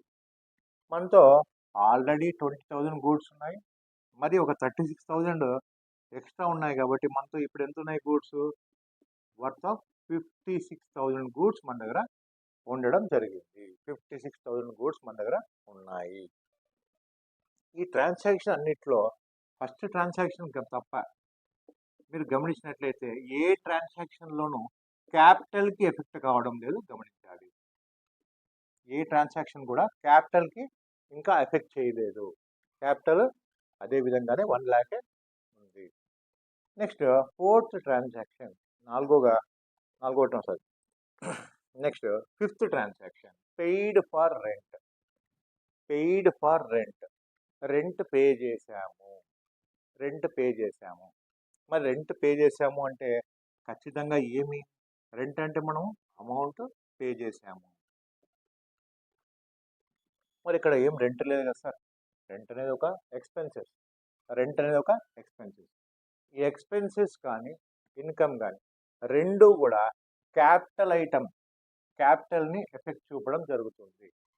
ఒక ఎక్స్పెన్సెస్ కానీ ఒక ఇన్కమ్ కానీ రెండు క్యాపిటల్ని ఎఫెక్ట్ చూపడం జరుగుతుంది.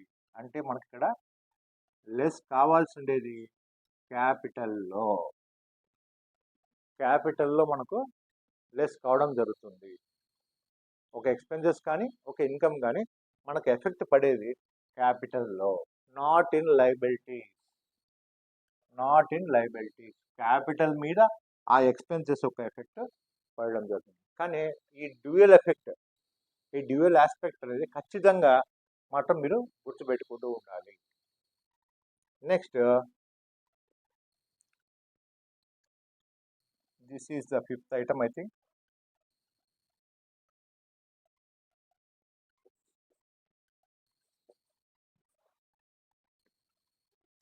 Fifth item. Next last transaction, goods costing 40,000 sold at a profit of 20% for cash. 20,000 40,000 worth of goods, 40,000 worth of goods sale చేయడం జరిగింది. 40,000 వర్త్ ఆఫ్ గూడ్స్ సేల్ చేయడం జరిగింది. 40,000 విలువైన 40,000 విలువైన సరుకుల్ని అమ్మి వేయడం జరిగింది. అమ్మింటే మనకు ఎంత ప్రాఫిట్ వచ్చింది? 20% ప్రాఫిట్ వచ్చింది అంటున్నాడు. మరి 40,000లో 20%, 40,000లో 20%, దట్ ఈజ్ 8,000 మనకు ప్రాఫిట్ రావడం జరిగింది. 8,000 ప్రాఫిట్ రావడం జరిగింది. ఇది 40,000 విలువైన గూడ్స్ మరి 8,000 ప్రాఫిట్తో సేల్ చేశామంటే ఎంత అమౌంట్ వచ్చింటుంది? 40,000 ప్లస్ 8,000, దట్ ఈజ్ 48,000 మనకు క్యాష్ రూపంలో రావడం జరుగుతుంది. 48,000 మనకు క్యాష్ రూపంలో రావడం జరుగుతుంది. మరి 48,000 క్యాష్ వచ్చింది, 40,000 వర్త్ ఆఫ్ గూడ్స్ బయటికి సేల్ చేశాము. మరి 48,000 క్యాష్లో 40,000 గూడ్స్ పోగా మిగిలిన బ్యాలెన్స్ ఎంత అండి? That is 8,000. అది ఎవరు తీసుకుంటారు? ఆబ్వియస్లీ ఓనరే తీసుకుంటాడు. 8,000, దట్ ఈస్ 8,000 రూపీస్ మనకి ఇక్కడ ప్రాఫిట్గా చెప్పవచ్చు. ఈ 8,000 రూపీస్ మనకి ఏమవుతుంది? ప్రాఫిట్ అవుతుంది. 40,000 వర్త్ ఆఫ్ గూడ్స్ మనము సేల్ చేసాము. ఎంతకు సేల్ చేసాము? 48,000. ఎంత ఎక్స్ట్రా అమౌంట్ వచ్చిందండి? 8,000 అమౌంట్ ఎక్స్ట్రా వచ్చింది. ఆ ఎక్స్ట్రా అమౌంటే ఇక్కడ మనం ప్రాఫిట్గా చెప్పవచ్చు. So let's conclude the example. చూసినట్లయితే మీకు ఫైనల్ మన ఈక్వేషన్ ఏం చెప్పాను?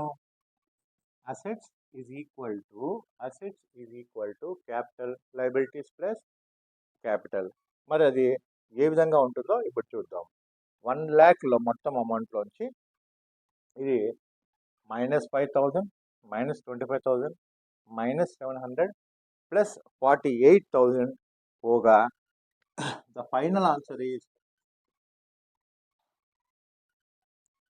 1,22,300. ఇంకా ఫర్నిచర్ ఆబ్వియస్లీ ఎక్కడికి పోలేదు. ఆ ఫర్నిచర్ అట్లే మన దగ్గర 5,000 ఉంది.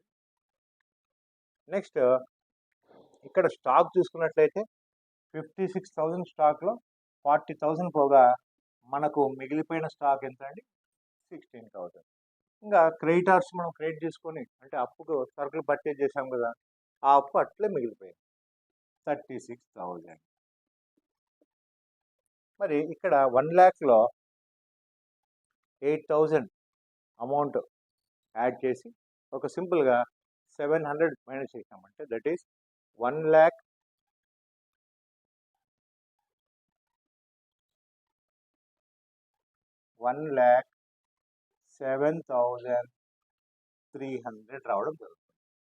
1,07,300 మనకు ఫైనల్ ఆన్సర్. మరి ఇప్పుడు చూద్దాం. 1,22,300 ప్లస్ 5,000 ప్లస్ 16,000 ఇవన్నీ మనకు ఐటమ్స్ ఏంటివి? అసెట్స్. ఇవన్నీ యాడ్ చేయండి. Total the final answer will be 1,43,300.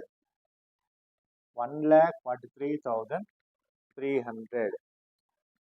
ఇక్కడ కూడా ఈ క్యాపిటల్ ప్లస్ లయబిలిటీస్ యాడ్ చేయండి. 1,43,300. చూసారా? అకౌంటింగ్ ఈక్వేషన్ మనం ఒక సింపుల్ ఎగ్జాంపుల్ ద్వారా ఇక్కడ సాల్వ్ చేయడం జరిగింది. Completed. Rules of accounting, rules of debit and credit. ఈ టాపిక్ మీకు వెరీ వెరీ ఇంపార్టెంట్. మనం అకౌంట్స్ ప్రిపేర్ చేయబోతున్నాం అంటే ఇవి ముఖ్యంగా చాలా ఇంపార్టెంట్ బేసిక్స్. ఎలాగైతే ఇంగ్లీష్ లాంగ్వేజ్కి ఆల్ఫాబెట్స్ లేకుంటే మనం ఇంగ్లీష్ లాంగ్వేజ్ మనం నేర్చుకోలేము, తెలుగుకి అక్షరమాల రాకోకుంటే ఎలా మనం తెలుగు రాయలేము, చదవలేము.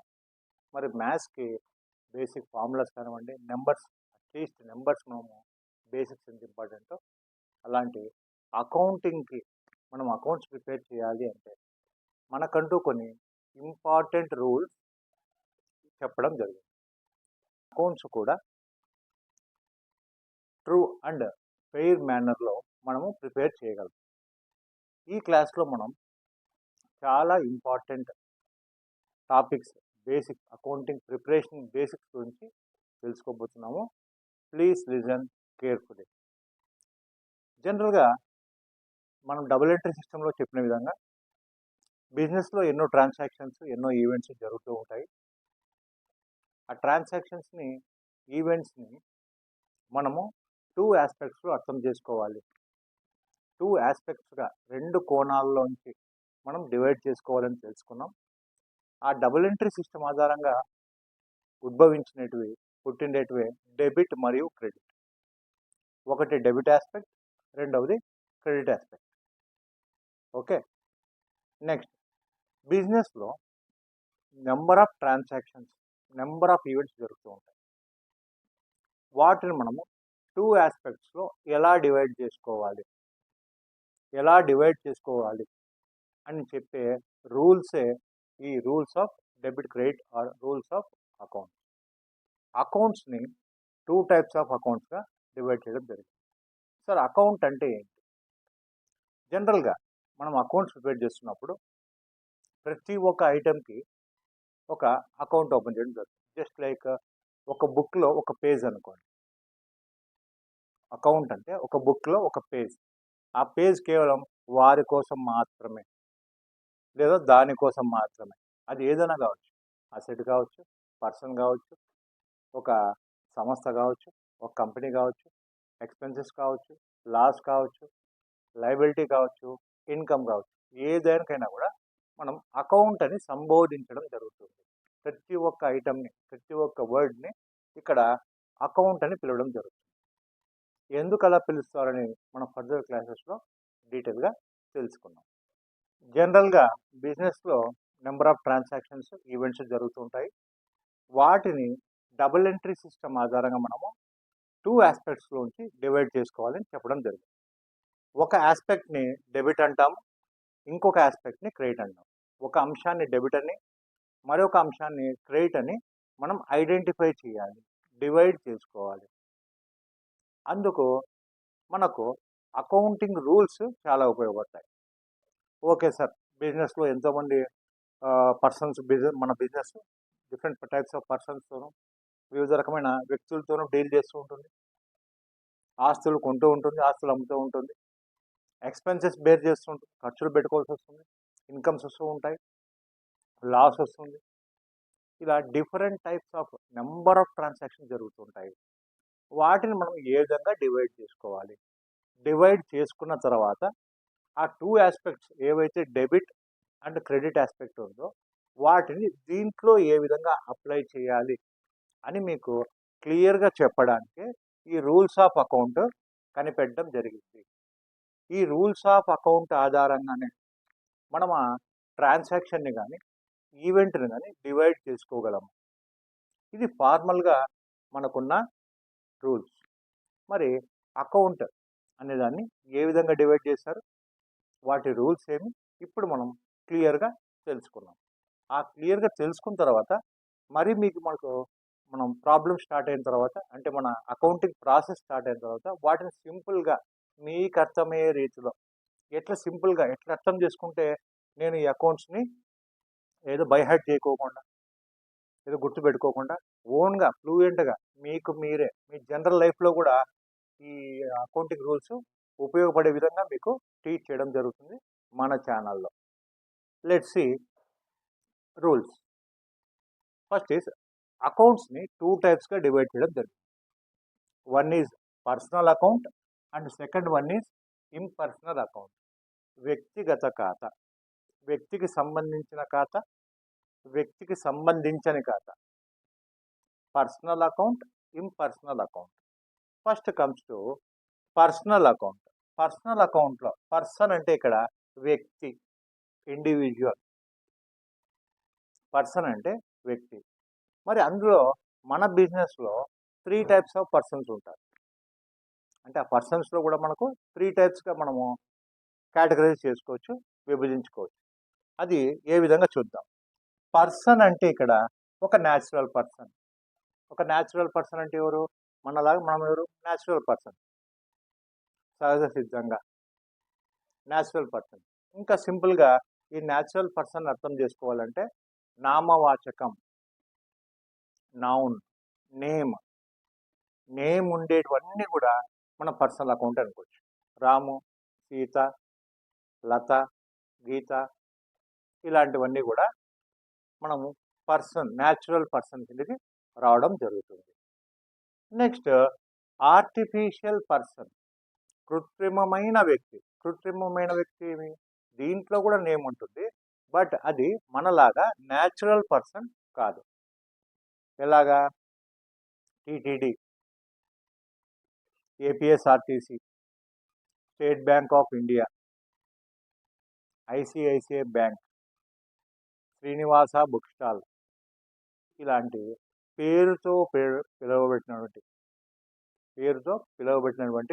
సంస్థలు కానివ్వండి, బిజినెస్ ఫర్మ్స్ కానివ్వండి, కంపెనీస్ కానివ్వండి, రిలయన్స్ పబ్లిక్ లిమిటెడ్, ఎయిర్టెల్, ఏదన్నా కానివ్వండి ఒక సంస్థలు, అది కూడా ఈ పర్సనల్ అకౌంట్ రూల్ ప్రకారం అది కూడా ఒక పర్సనే, but artificial person, not like us. That is we are natural person. And ఏవైతే ఇందాక మనం చెప్పుకున్నామో సంస్థలన్నీ కూడా ఆర్టిఫిషియల్ పర్సన్.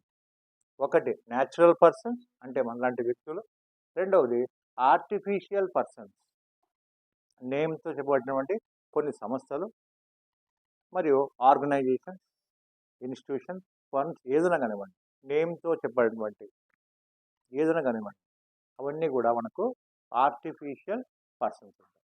మరియు third one is person representative. Person representative ఆ పర్సన్ని రిప్రజెంట్ చేసేది, ఆ పర్సన్ ఆ వ్యక్తిని సూచించేది, ఆ వ్యక్తిని సూచించేది కూడా మనకి ఇక్కడ పర్సనల్ రిప్రజెంటేటివ్ అంటే పర్సనల్ అకౌంట్ కిందకే రావడం జరుగుతుంది. ఇంకా క్లియర్గా చెప్పాలంటే ఆ వ్యక్తికి సంబంధించినది, anything that belongs to that particular person, అది కూడా పర్సన్ రిప్రజెంటేటివ్. ఇలాంటివన్నీ కూడా మనకు పర్సనల్ అకౌంట్ కిందకి రావడం జరుగుతుంది. వ్యక్తిగత ఖాతా, వ్యక్తిగత ఖాతా, personal account, natural persons, artificial person or person representative. Natural persons human being, మనుషులు. ఆర్టిఫిషియల్ పర్సన్స్ ఒక సంస్థకి పేరు పెట్టినట్లయితే అది కూడా ఒక ఆర్టిఫిషియల్ పర్సన్, పేరున్న సంస్థలు. అవి ఏవైనా కావచ్చు, educational institutions, banks, financial institutions, companies, firms ఏవైనా కానివ్వండి, దానికి ఒక ఐడెంటిటీ నేమ్ ఉందంటే అది ఆర్టిఫిషియల్ పర్సన్. మరి పర్సన్ రిప్రజెంటేటివ్స్ వ్యక్తులకు సంబంధించినది. నేను నా బిజినెస్లో పనిచేస్తున్న పర్సన్స్, నా ఎంప్లాయీస్ ఎవరైతే ఉన్నారో వాళ్ళకు జీతాలు ఇవ్వవలసి ఉంది. నా బిజినెస్లో రాము అని ఒక అతను పనిచేస్తున్నాడు, అతనికి నేను మన సంస్థ 2,000 ఇంకా ఇవ్వవలసి ఉంది, గీతా నుంచి 2,000 స్వీకరించవలసి ఉంది. అలా ఆ వ్యక్తికి సంబంధించిన ట్రాన్సాక్షన్స్ అన్నీ కూడా ఈ పర్సనల్ అకౌంట్ కిందకి రావడం జరుగుతుంది. మరి వ్యక్తులు అంటే వాళ్ళకి మన బిజినెస్కి ఏం సంబంధం ఉంటుంది? అయితే మన బిజినెస్కి ఏదో ఒక బెనిఫిట్ ఇచ్చే వాళ్ళనే ఉంటారు, మన నుంచి తీసుకునే వాళ్ళనే ఉంటారు. మన బిజినెస్కి వారి ద్వారా ఏదైనా ఒక బెనిఫిట్ మన బిజినెస్కి వచ్చేదైనా ఉంటుంది, లేదా మన బిజినెస్ నుంచి ఆ బెనిఫిట్ తీసుకునే వాళ్ళనే ఉంటారు. ఇప్పుడు ఈ పర్సనల్ అకౌంట్ని మన రూల్ ఏం చెప్తుందో చూద్దాం. మరి డెబిట్ సైడ్ ఏది రాయాలి సార్? ఎవరైతే మన సంస్థ నుంచి తీసుకుంటున్నారో, స్వీకరిస్తున్నారో, ద రిసీవర్, వారిని డెబిట్ చేయాలి. Debit the receiver. ఏదైతే మన బిజినెస్ నుంచి వాళ్ళు తీసుకుంటున్నారో, ఎవరు తీసుకుంటున్నారో ఆ వ్యక్తిని, ఆ వ్యక్తి అంటే ఇక్కడ న్యాచురల్ పర్సన్ కావచ్చు, ఒక బిజినెస్ తీసుకుంటూ ఉండొచ్చు, లేదా ఒక వ్యక్తికి సంబంధించిన ట్రాన్సాక్షన్ అయి ఉండొచ్చు. అతను మన బిజినెస్ నుంచి తీసుకుంటున్నాడు అంటే అతన్ని డెబిట్ చేయాలి. మరి అతను మన బిజినెస్కి ఇస్తున్నాడు, ద గివర్, సంథింగ్ ఏదైనా కానీ, గూడ్స్ కానివ్వండి, క్యాష్ కానివ్వండి, ఏదైనా కానివ్వండి, మన బిజినెస్కి ఇస్తున్నాడు అంటే అతన్ని మనం ద గివర్గా పిలిచి క్రెడిట్ చేయవలసి ఉంటుంది. ఇది పర్సనల్ అకౌంట్కి చెప్తున్న రూల్. సో పర్సనల్ అకౌంట్లో debit the receiver, credit the giver. స్వీకరించే వారిని డెబిట్ చేయాలి, ఇచ్చేవారిని క్రెడిట్ చేయాలి. మన బిజినెస్ నుంచి స్వీకరించే వాళ్ళని డెబిట్, మన బిజినెస్కి ఇచ్చే వాళ్ళను క్రెడిట్. ఇది పర్సనల్ అకౌంట్కి సంబంధించిన detailed information. Next, personal account కాకుండా మనకు ఇంకొక టైప్ ఆఫ్ అకౌంట్ ఉంది, that is impersonal account. Impersonal account వ్యక్తి కాకోకుండా, వ్యక్తియేతర అకౌంట్ని ఇంపర్సనల్ అకౌంట్గా మనము ఇక్కడ చెప్పుకుంటున్నాం. నెక్స్ట్, ఇంపర్సనల్ అకౌంట్లో 3 టైప్స్ ఆఫ్ అకౌంట్స్ ఉన్నాయి. మరి సబ్ డివిజన్ ఇంపర్సనల్ అకౌంట్లో 3 టైప్స్ ఆఫ్ అకౌంట్స్ చెప్పడం జరుగుతుంది.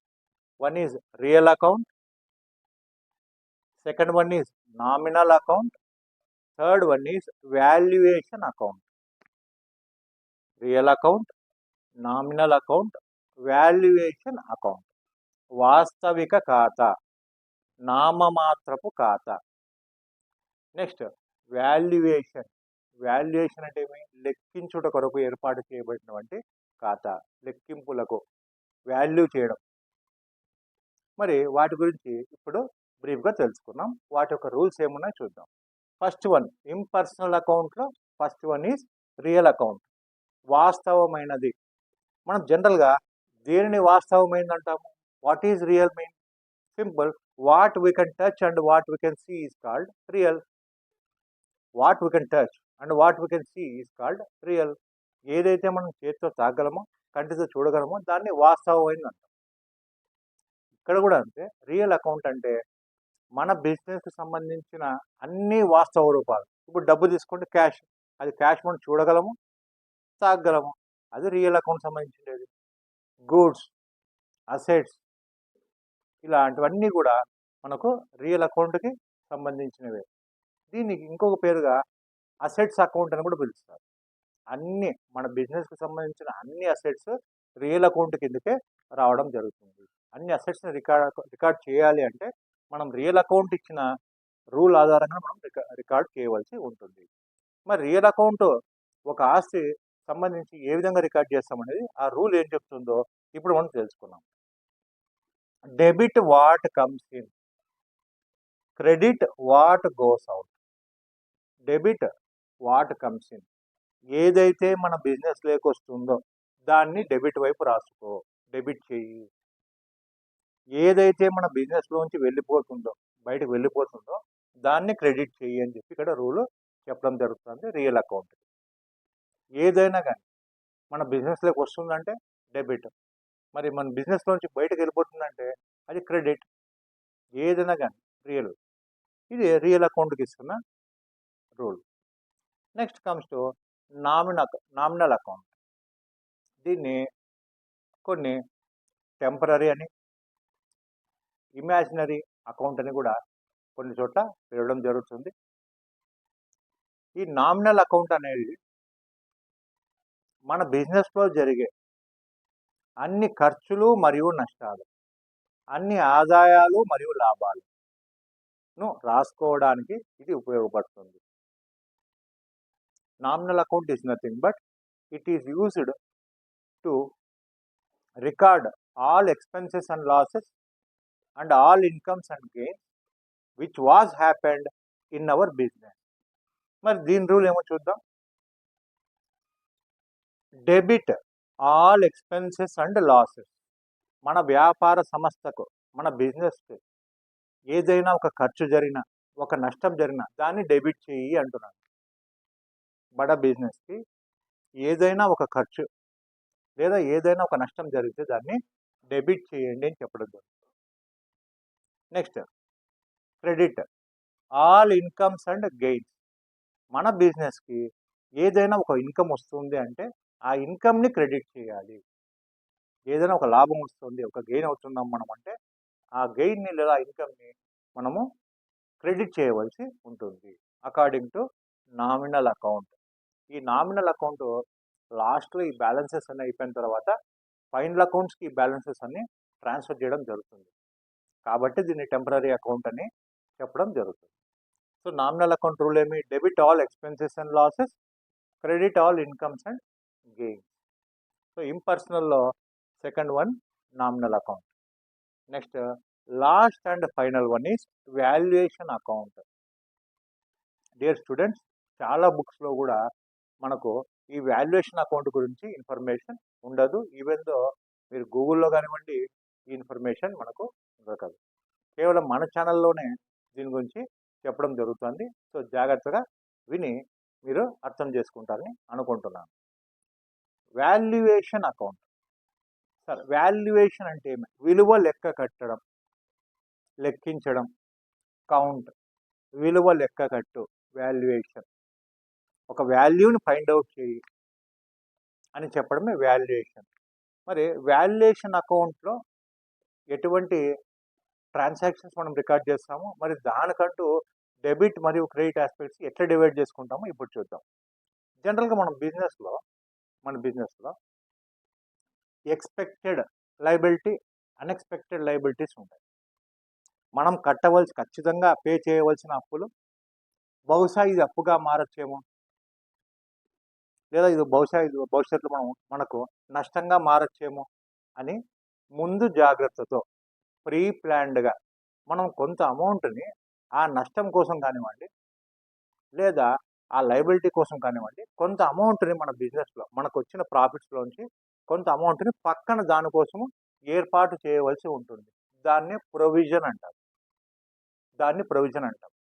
భవిష్యత్తులో మనకేమైనా ఒక అంశం నుంచి లేదా ఒక ట్రాన్సాక్షన్ నుంచి ఒక యాక్టివిటీ ద్వారా నష్టం లేదా మనకు అప్పుగా మారే అవకాశం ఉన్నట్లు మనకు అనిపిస్తే, అలా మనకు అనిపించినప్పుడు ఆ ఐటమ్కి సంబంధించిన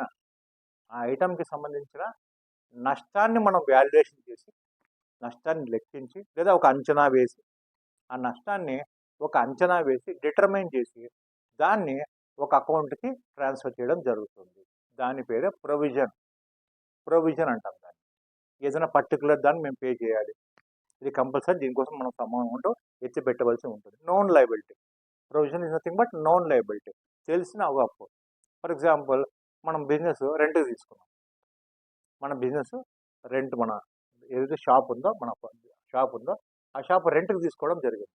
మరి మన బిజినెస్ జరిగినా జరగకపోయినా, లాభం వచ్చినా రాకపోయినా కంపల్సరీగా రెంట్ పే చేయాలి కదా. సో వచ్చిన లాభాల్లోంచి, వచ్చిన ప్రాఫిట్స్లోంచి ఖచ్చితంగా దానికోసం మనము ఒక ప్రొవిజన్ ఏర్పాటు చేసుకుంటాం. మనం కంపల్సరీ పే చేయాల్సిన అమౌంట్ కొంత పక్కన పెట్టుకోవడం జరుగుతుంది. దాన్నే ప్రొవిజన్ అంటాం. అలాంటి ఐటమ్స్ ఏమన్నా ఉంటే వాటిని వాల్యుయేషన్ చేసి పక్కన సేఫ్గా అమౌంట్ని, ఆ వాల్యూని పక్కన ఒక అకౌంట్లో పెట్టుకోవడానికి ఉపయోగపడే అకౌంట్ పేరే వాల్యుయేషన్ అకౌంట్. ఇన్ జనరల్గా మన అకౌంట్స్లో provision for depreciation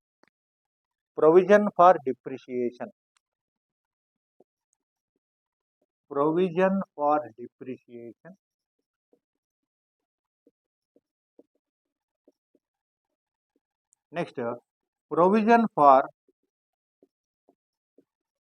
doubtful debts. మనం ఫిక్స్డ్ అసెట్స్ కొన్నప్పుడు ఆ ఫిక్స్డ్ అసెట్స్ మనం వాడే కొద్దీ మన బిజినెస్లో దాని వాల్యూ డిక్రీజ్ అవుతూ ఉంటుంది. మరి ఆ డిక్రీజ్ అవుతున్న ఆ వాల్యూ ఏదైతే ఉందో దాన్ని సపరేట్గా ప్రొవిజన్ ఫర్ డిప్రిషియేషన్ అనే ఒక అకౌంట్కి మనం చూపించాల్సి ఉంటుంది. బ్యాలెన్స్ షీట్లో ఫైనల్గా ఆ అసెట్లోంచి ఆ ఎంతైతే ఇయర్ బై ఇయర్ ఆ వాల్యూ డిక్రీజ్ అవుతుందో దాన్ని అసెట్లోంచి లెస్ చేసుకుంటూ లేదా డిడక్ట్ చేసుకుంటూ ఆ వాల్యూని ప్రొవిజన్ ఫర్ డిప్రిషియేషన్ అకౌంట్కి ట్రాన్స్ఫర్ చేయవలసి ఉంటుంది. Next provision for doubtful debts, రాని బాకీల డీల్. కొంతమంది మనకు అమౌంట్ ఇవ్వాల్సి ఉంది, వాళ్ళు మనము ఏమని పిలుస్తాము, డెటార్స్ అంటాము. వాళ్ళల్లో కొంతమంది డౌట్ఫుల్గా ఉన్నారు. వాళ్ళు మనకు ఫైనాన్షియల్ ఇయర్ ఎండ్ అయిపోయే లోపల మన ఫైనల్ అకౌంట్స్ ప్రిపేర్ చేసే లోపలే మనకు వాళ్ళు పే చేస్తారా లేదా?